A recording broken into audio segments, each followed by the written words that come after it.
Tiyeni tione kusiyana pakati pa Samsung Galaxy A05 versus Redmi Note 12.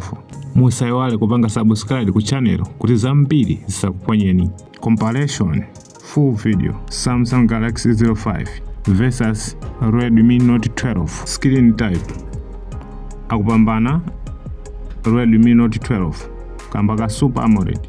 Refresh rate akupambana Redmi Note 12 kambaka 120 Hz. Pixel density akupambana Redmi Note 12.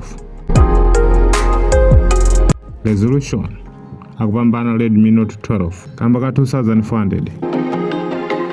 Screen size akupambana Redmi Note 12 kambaka 6.67 inch.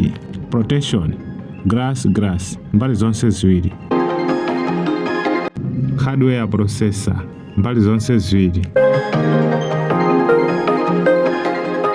Chip akupambana Galaxy A05 kambaka Helio G85. GPU akupambana Galaxy A05. Network akupambana Redmi Note 12 kambaka 5G. Battery 5000 mAh mbali zonse ziwiri.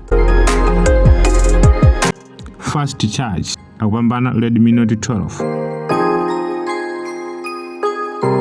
Black camera kumbuyo akupambana Galaxy A05 kambaka 50 megapixels. Mavidiyo mbali zonse ziwiri Full HD. Self camera 8 megapixels mbali zonse ziwiri. Self video FHD mbali zonse ziwiri. Memory card akupambana Samsung Galaxy A05 kambaka malo a memory card. UFC akupambana Redmi Note 12. RAM akupambana Redmi Note 12 kambaka 8 RAM. Malo sungamo zinthu akupambana Redmi Note 12 kambaka 256 GB. Design weight akupambana Redmi Note 12 kambaka 188 grams kupepuka. Water resistance akupambana Redmi Note 12 ngopirira kumazi. Ma headset mbali zonse ziwiri.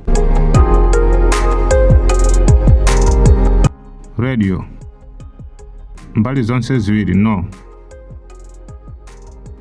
FC no mbali zonse ziwiri. Fingerprint akupambana Redmi Note 12 kambaka fingerprint. Bluetooth akupambana Samsung Galaxy A05. Awa ndiwo mapeto a full comparison Samsung Galaxy A05 versus Redmi Note 12. Akuwina Redmi Note 12 ndi 20 points. Kani oyamba kudziwa zambiri za mafoni atsopano pangani like, comment, lembetsani ku channel pakudina button ya subscribe kuti zambiri zisakuponyeni. Tikumanenso mu video yotsatira. Bye, Mulungu akudalitseni.